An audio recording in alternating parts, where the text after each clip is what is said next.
Gente, iniciando aqui o podcast da Progim, sempre trazendo temas relevantes na saúde da mulher, na parte de gestação, de fase reprodutiva. E hoje a gente está trazendo a doutora Natália, nutricionista aqui da clínica, para contar um pouquinho para a gente sobre a nutrição nas fases da mulher, desde a menarca, durante a fase reprodutiva e a menopausa. Olá, tudo bem? Hoje a gente está com a doutora Natália, aqui da clínica, e eu queria que você começasse falando para a gente um pouquinho da sua formação. Oi, gente, obrigada. Prazer estar aqui com vocês. Eu sou nutricionista, estou formada há muitos anos e a minha primeira especialização foi em nutrição funcional, onde eu comecei a trabalhar de uma maneira muito ampla com a saúde da mulher. Então, a gente estuda muito que toda a funcionalidade do organismo tem uma relação com nutrição, com alimentação, em processos inflamatórios, que vai determinar toda uma saúde no ciclo de vida da mulher, né? Então, sempre, esses anos todos, eu trabalhei nessa linha e agora é um prazer estar aqui com vocês também, direcionando os nossos atendimentos na clínica para isso. Show! Natália, como é que você acha que a nutrição hoje interfere no ciclo menstrual dessas pacientes? Gente, a nutrição, eu brinco e falo assim, a menina, a mulher, ela devia ter como presente da vida ter uma nutricionista desde cedo, né? Toda mulher precisa de uma nutrição adequada, porque toda essa parte, iniciando a menarca, depois pensando no período fértil, pensando numa gestação, pensando num processo ali da entrada da menopausa, tudo isso envolve nutrição adequada. Tudo, né? Todas as reações bioquímicas que acontecem no nosso corpo, toda a produção hormonal depende de nutrientes.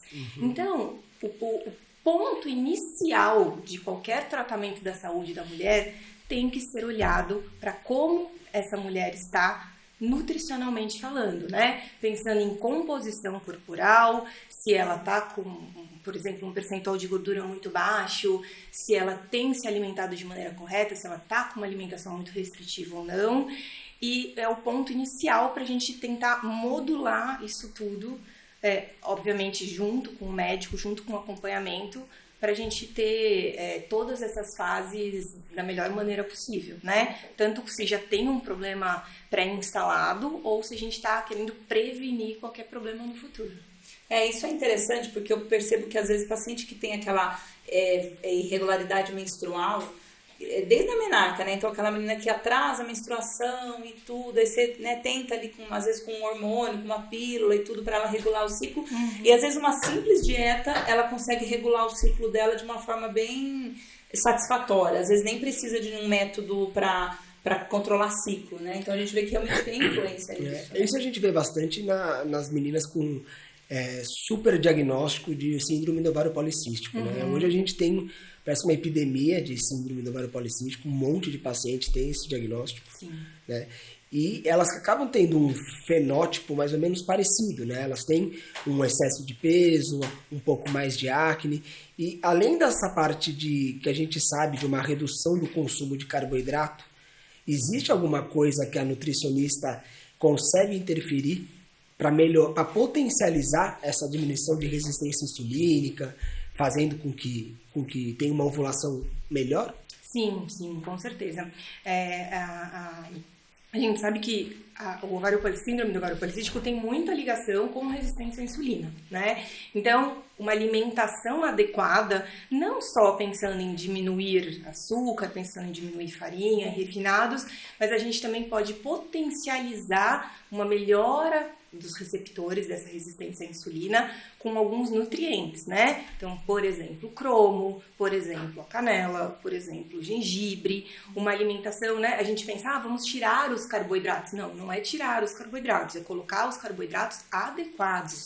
Uma alimentação rica em fibras, em frutas, em vegetais, que vão fornecer compostos bioativos para ajudar o corpo também a modular melhor esse processo que está possivelmente prejudicando essa relação com a insulina.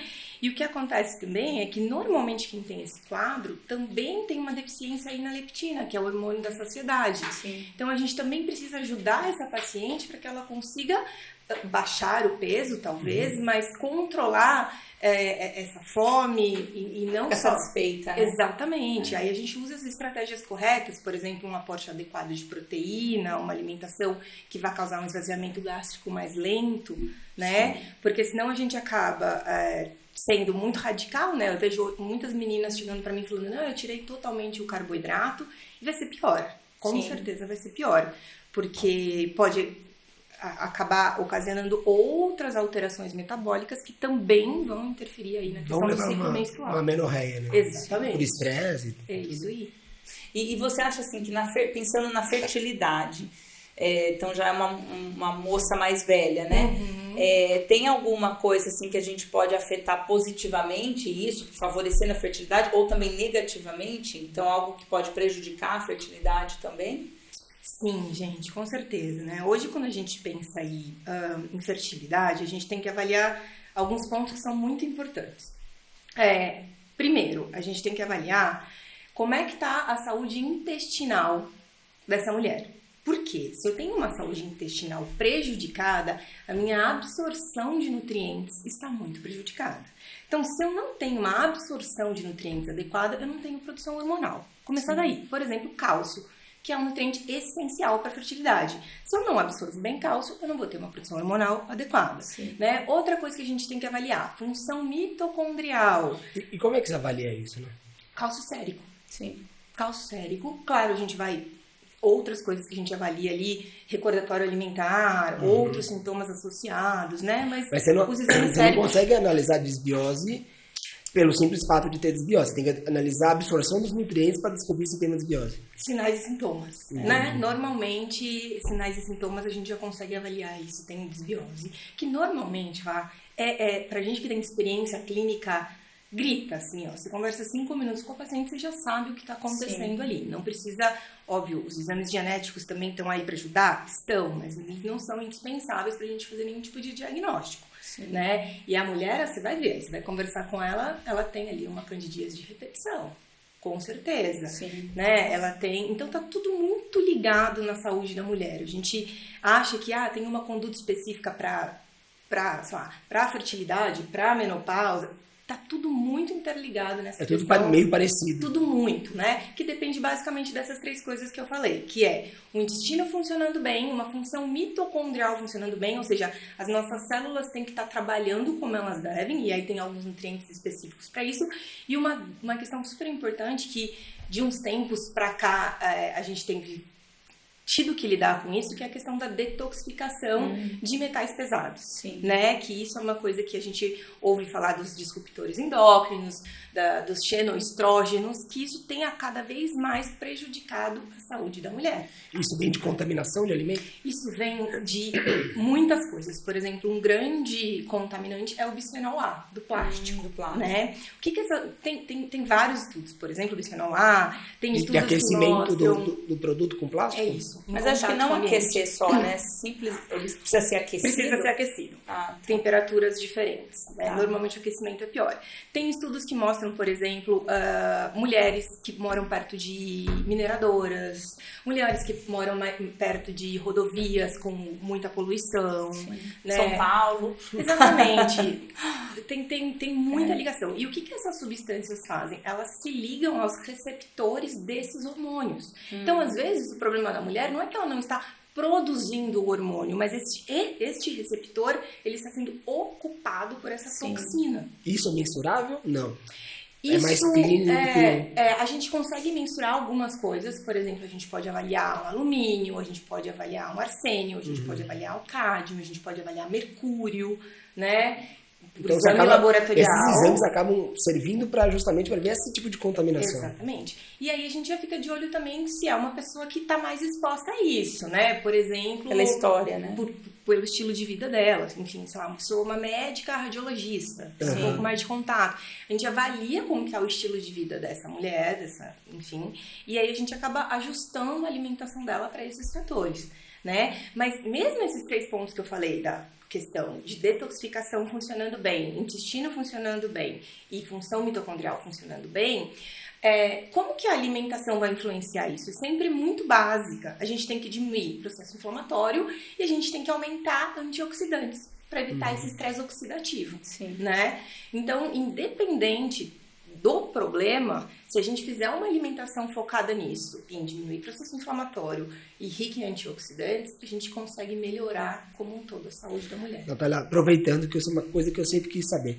O que é um organismo inflamado? O organismo inflamado, ele é um organismo que ele acaba produzindo citocinas inflamatórias, que são respostas bioquímicas a alguns gatilhos, né? Então, tem a questão das toxinas ambientais, tem a questão de estresse, tem a questão de, talvez, alergênicos alimentares. Então, por exemplo, uma mulher que tem uma alergia à proteína do leite, né? Ela acaba gerando um processo que a gente chama de leaky gut, que é uma permeabilidade intestinal. E alguns alimentos, eles passam pela barreira intestinal de um tamanho um pouquinho maior e isso gera um processo inflamatório. É como se nosso corpo combatesse algumas coisas como se fosse um vírus, tá? Mas não é. E aí, esse aumento de resposta do sistema imunológico geram processos inflamatórios. Insônia, provavelmente, também, né? Também. E tudo que você tiver de coisas que você faz de mal pro teu organismo, você vai gerar um processo inflamatório. Então, não dormir, estresse, álcool, uso de drogas, isso você cigarro, vai inflamando o seu organismo. Você vai inflamando, ele vai ficando cada vez mais sensível. Então, talvez tenha tido uma primeira causa inicial, mas por toda a sensibilidade que isso gerou, outras coisas acabam piorando a situação. Né? Então, quando a gente consegue organizar todos esses 3 pontos principais, a gente também vai melhorar essa resposta inflamatória. E quando você tira os fatores que levam esse processo inflamatório, fatores externos, tipo cigarro, tipo álcool, você tem alimentos anti-inflamatórios que potencializam isso? É isso que eu ia perguntar, alimentos antioxidantes, tudo. Sim. Os antioxidantes, né, principalmente, aí quando a gente tem muito estudo com resveratrol, maravilhoso, a gente tem muito estudo com astaxantina, né, então tem resveratrol do vinho, né? Do vinho. Não em excesso. Com moderação. A astaxantina, por exemplo, dos cítricos, do damasco. A gente tem muito estudo com a coenzima Q10, que é maravilhoso. Todo mundo tem falado muito de coenzima Q10. Eu acho que a coenzima Q10, a gente sabe que ela e talvez o NAC, né, que é o N-acetilcisteína, são hoje os 2 nutrientes que têm maior potencial para combater estresse oxidativo. Então, você acha que vale a pena, por exemplo, todas as pessoas tomarem coenzima Q10? Olha, pensando no processo inflamatório, que todo mundo tem um pouco de processo inflamatório. Sim, eu acho que a CoQ10 ela é um nutriente que todo mundo poderia usar, né? Até porque a gente sabe que alguns, por exemplo, medicamentos como as estatinas acabam depletando a CoQ10. Então, é super importante a gente ter esse aporte, mas precisa necessariamente ser suplementada, né? A gente sabe que é um suplemento, inclusive, caro, né? Sim. A gente tem muito através, por exemplo, da sardinha, que é uma fonte interessante. Sim. Né? Preço mais em conta. Exatamente. Né? Mas os antioxidantes como um todo, por exemplo, a cúrcuma, a gente sabe que é super importante para anti-inflamatório, para a saúde da mulher. A gente tem o ômega 3, né? A gente tem N nutrientes. E a cúrcuma, você falou da cúrcuma, ela pode ser em tempero ou precisa ser em cápsula pela concentração? No tempero mesmo você conseguiria? Olha, a gente tem estudos que mostram que usando a cúrcuma em tempero, normalmente ela tem uma melhor biodisponibilidade, a gente absorve ela melhor aquecidinha, né? Então, aquecer, por exemplo, vou fazer um molhinho aquecido com um pouquinho de pimenta preta, vai melhorar a biodisponibilidade, né? Mas quando a gente pensa aí num resultado mais potente, realmente ela suplementada vai ser mais eficiente. Em cápsula. Em cápsula. Acho que quase todas essas vitaminas, a cápsula tem uma concentração maior. Tem, sim. Mas aí, como tem muita coisa que é interessante a gente usar, às vezes a gente tem que colocar ali o que pesa mais. Tomar um monte Exatamente. Através da alimentação a gente foca um pouco mais aqui e nos que são mais difíceis atingir as concentrações a gente pode pensar em suplementar. Sim. Pensando em gestante, né?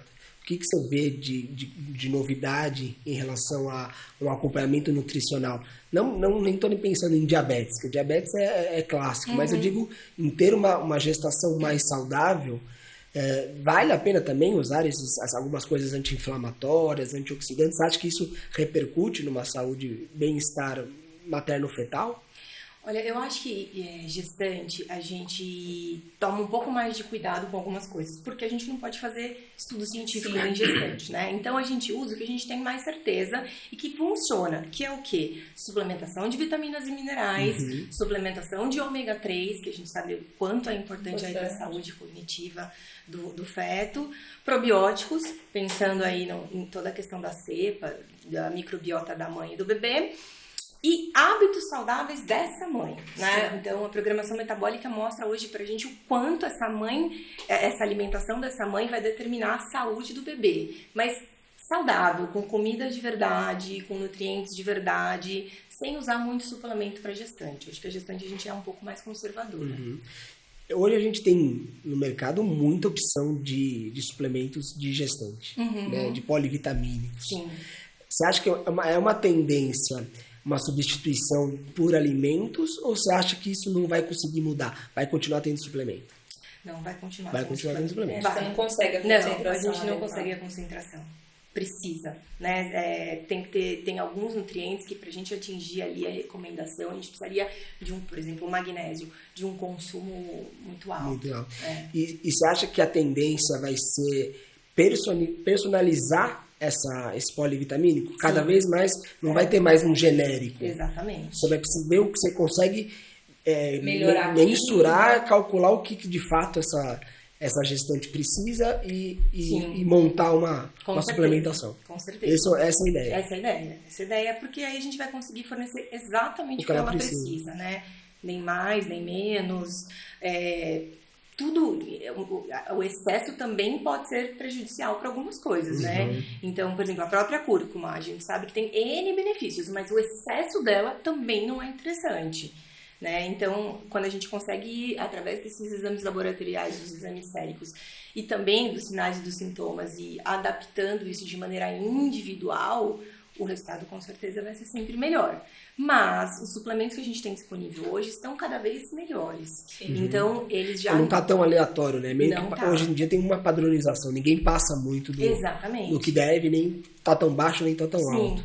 Então, assim, o uso é indispensável, tá? Se a gente tem possibilidade de trabalhar com uma coisa um pouquinho mais individualizada, melhor. Mas se não tem, tudo bem, vamos usar o que a gente tem no mercado que tem bons produtos. Sim. E falando um pouquinho de menopausa, o que você acha que alguns medicamentos também, ou comidas, enfim, alimentação voltada para a menopausa, para ondas de calor, por exemplo, que é uma queixa que a gente vê muito no consultório? Sim. Menopausa, por exemplo, a questão dos fogachos, né? Que é uma grande queixa aí das mulheres, a gente tem sim muitos estudos comprovando, e eu vejo até muitos relatos de pacientes minhas que melhoram com o uso de fitoestrógenos. Claro, gente, óbvio que se a gente for usar lá um estrogênio vidente ou alguma coisa, vai ser mais eficaz? Provavelmente vai, mas para as que não podem ou para as que não querem, a gente tem, por exemplo, o fitoestrógeno da soja, né, onde a gente pode usar para quem pode. A gente tem as lignanas da linhaça, que tem um efeito super interessante. A gente tem o chá da moreira branco, que também é super interessante e melhora bastante.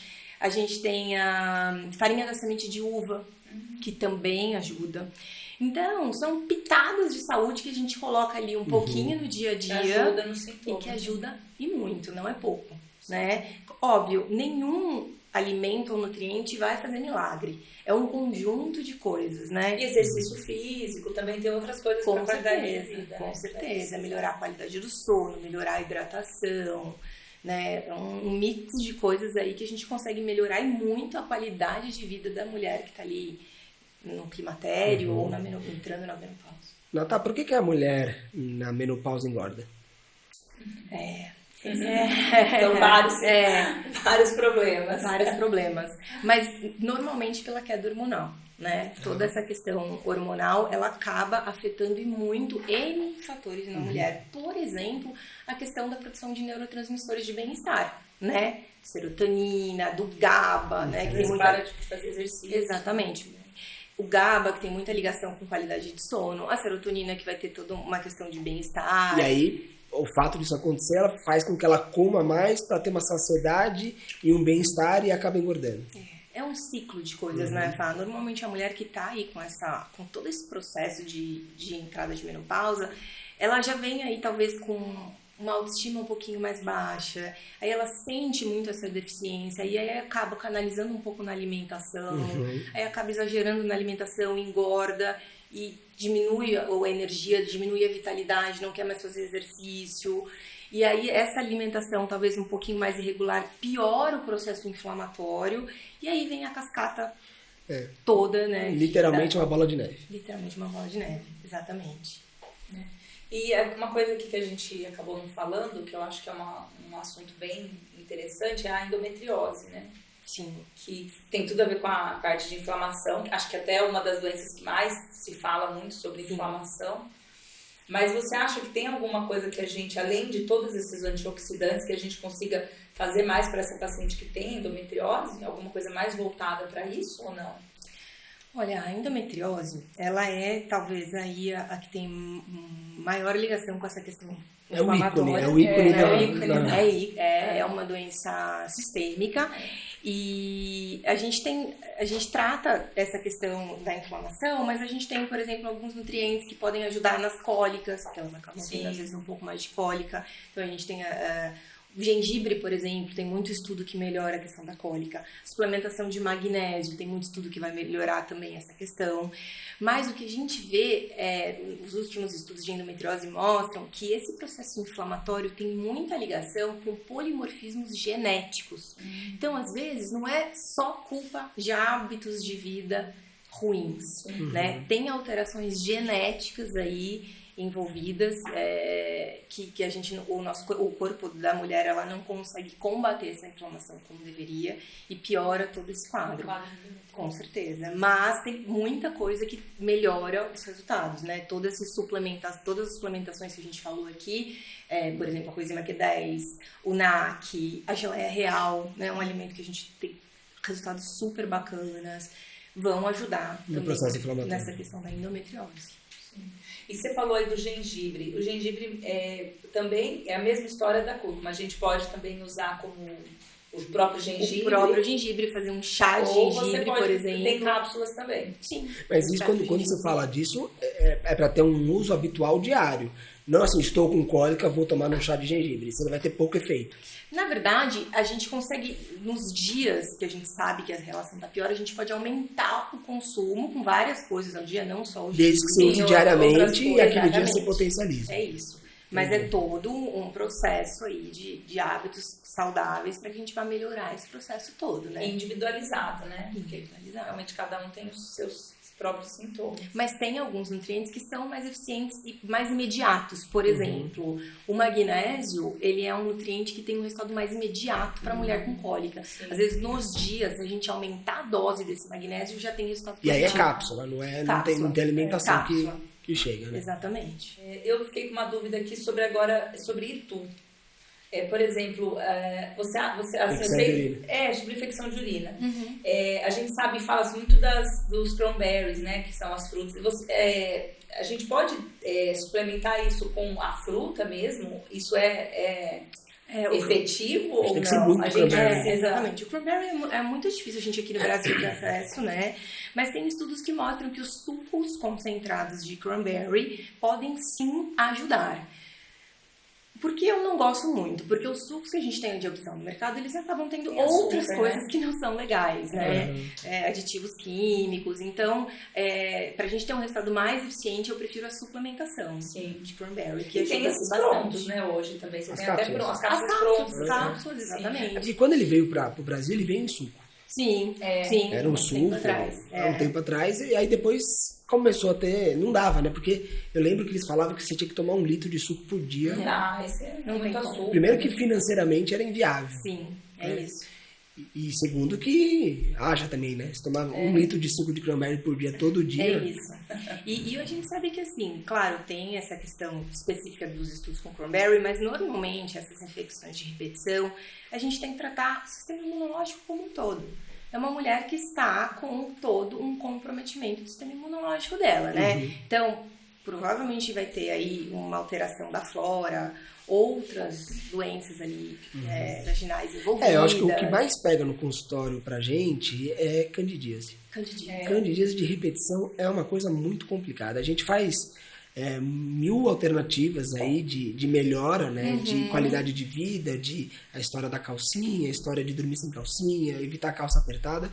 Mas mesmo assim, tem mulher que não consegue ter uma melhora efetiva. A candidíase, ela tem muitos fatores ali envolvidos, né? Tem, quando a gente faz a avaliação ali da própria secreção vaginal, a gente vê que tem vários tipos de cepas de cândidas que podem estar ali envolvidas, né? Mas a gente pensa, é um sistema imunológico que está debilitado, que está fazendo isso tudo acontecer. Então a gente pensa em fortalecer esse sistema imunológico como um todo. Agora, mulheres que têm candidíase de repetição, gente, não adianta só diminuir, tem que tirar açúcar da vida. Tirar, tá? O açúcar e os carboidratos refinados, eles são o substrato energético deste fungo. Sim. O fungo se alimenta disso. Então, é batata. Tira, talvez para sempre, não, mas por uns 3 meses. E quando você fala de tirar açúcar, você tira até o açúcar da fruta. Não, açúcar da fruta não tem problema. Não tem e o carboidrato, você falou, pode incluir um carboidrato complexo, um carboidrato saudável, exatamente. Sim. Eu posso comer vegetais, posso comer um arroz integral, posso comer uma batata doce, posso comer... Mas a gente tem que tirar o refinado, o doce, o açúcar, que a gente sabe que vai aumentar. E você vê uma melhora rápida da candidíase? Rápida. Com certeza. A gente suplementa, tem hoje em dia várias cepas lactobacilos, de lactobacilos que a gente vê resultado super positivo. Ou, por exemplo, o óleo de coco, né? Que o óleo de coco ele é rico em 2 ácidos que são super positivos, que a gente também tem resultado legal na prática clínica. Mas eu diria que o principal é o açúcar. Essa mulher tirar o açúcar e o refinado da vida, que vai melhorar, com certeza. Porque tem o problema é que tem muito açúcar escondido, né? Muito. Que você não sabe que aquilo tem açúcar. Exatamente. E porque às vezes a gente pega pacientes assim, super fitness, mas às vezes elas comem errado sem saber que estão comendo errado e acabam tendo candidíase de repetição e que não melhora, né? Sim. Exatamente. Às vezes é aquilo também. Não adianta só ir para um alimento que talvez tenha um teor seja mais light, ou um teor reduzido de carboidrato, mas que vai continuar aquele processo ali envolvido e a gente não der ferramentas para esse corpo resolver isso. Então não adianta só fazer, vou fazer uma dieta mais restrita, vou fazer um jejum intermitente, vou fazer a dieta da blogueira. Não. Se a gente não der substratos, não der ferramentas para esse organismo se recuperar, não vai resolver, né? Sim.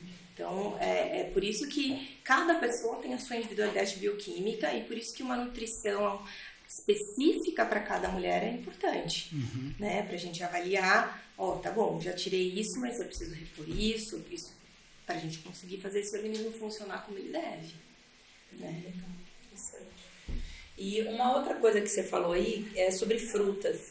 A gente tem, por exemplo, uma quantidade de frutas ideal para comer para uma alimentação saudável, uma mulher em geral. Porque a gente sabe que também muita fruta também não é bom, né? A gente fala, eu como fruta o dia inteiro. Isso também não é muito bom. Cacho de banana. Na verdade, se a gente for pensar aí em recomendações mais tradicionais, mais convencionais, eles falam de 3 a 5 porções ao dia. Mas isso é muito individual para cada pessoa, né? E depende, obviamente, de que fruta se tá com bagaço, se não tá, qual é o índice glicêmico, qual é a carga glicêmica, essa fruta tá sozinha, tem alguma coisa associada a ela, como é que vai ficar a contagem de calorias e de macronutrientes no dia. Assim. Aquela história de é melhor comer uma fruta do que comer um pão, nem sempre é verdade? Depende do pão e da fruta. Não, eu ainda acho que sempre é verdade. Sempre é verdade. Eu ainda acho. Mas assim, com as estratégias certas, né? Não adianta também, parei de comer doce, mas eu tô comendo uma caixa de uva antes de dormir. Entendi. Falando em uva, tem algumas restrições, né, de algumas frutas para gestante. Na terceiro trimestre, como que é essa questão de restrição assim, dessas frutas, às vezes a uva principalmente, as frutas vermelhas, né? Você acha que tem que restringir muito ou não? A gente pode eu acho que eu vou até então aumentar a pergunta. tem muito aquela coisa de que a gestante não pode comer determinados alimentos, tipo queijo mofado, cogumelos. Existe alguma coisa de fato que leve a alguma intercorrência, ou isso tem a ver muito com o excesso do que você está comendo? Na verdade, sempre que a gente fala em gestantes, a gente digamos que peca aí pelo excesso, entendeu? Então, assim, pensando em toxoplasmose, não, aí tudo bem, a gente vai levar o negócio mais a sério. Mas, eu posso ou não comer, talvez um japonês, posso ou não comer um queijo mofado? O que a gente quer evitar? Que ela possivelmente tenha um problema que vai levar a uma contaminação, uma desidratação, alguma coisa assim. Uma vez ou outra, tudo bem? Tudo. Mas é melhor talvez um produto pasteurizado, que não vá correr este risco, né? Então, a gente pensa tanto no quanto é importante a microbiota dessa mãe estar saudável, a gente suplementa os lactobacilos, a gente faz tudo para ficar tão bonitinho. Vamos correr o risco aí com uma coisa infecção, exatamente, que possa prejudicar. Pode bagunçar. Né? Então, a gente tem sim algumas recomendações pensando nesse sentido. Mas, com moderação, uma vez ou outra, tá tudo bem. Sim. Né? Uma pergunta que eu tenho. Você acha que hoje, esses alimentos, tipo frango, carne, que a gente sabe que tem uma adição de hormônios durante toda essa parte antes do abatimento desses animais, você acha que isso tem interferido no ciclo das mulheres? Sim, eu acredito sim. Eu acho que toda a mudança aí da alimentação de anos para cá, com certeza influencia em todo o ciclo hormonal, enfim, podemos falar assim, das mulheres, né? O uso de hormônios, o uso de conservantes químicos, o uso o transgênico no milho, o transgênico na soja, o trigo, que não é mais o mesmo trigo, isso tudo com certeza alterou aí toda a questão de como o nosso corpo responde a essas produções hormonais. Porque a gente tem visto meninas menstruarem cada vez mais cedo, né? E tinha aquela lenda de que é por causa do frango que tinha muito hormônio. Você acha que faz sentido? Sim, eu acho que em teoria, a legislação brasileira proíbe, né? O uso exatamente. de hormônios. Acho que o antibiótico em algumas, mas o hormônio é proibido, né? Exatamente. Mas, né? Aí a gente tem que confiar nas... aí tem a questão da grama que ele está pastando. Da ração que ele vai comer. Exatamente. Você não pode dar hormônio, mas ele pode comer coisas com hormônio. Exatamente. Acaba tendo essa ligação. Mas eu acredito muito, né? Hoje em dia as pessoas, até as próprias amigas da minha idade, às vezes a gente conversa, poxa, por que todas as mulheres agora com problema de fertilidade? Por que as meninas entrando, né, começando a menstruar com 8, 9 anos, o que está acontecendo? Então, eu acho sim que toda essa questão ambiental aí está influenciando muito nas mulheres. E desde do intraútero, né? Sim, então, que a mãe está... Exatamente, tem estudos que mostram que a alimentação da mãe vai fazer com que o bebê no futuro tenha um problema de fertilidade. Sim.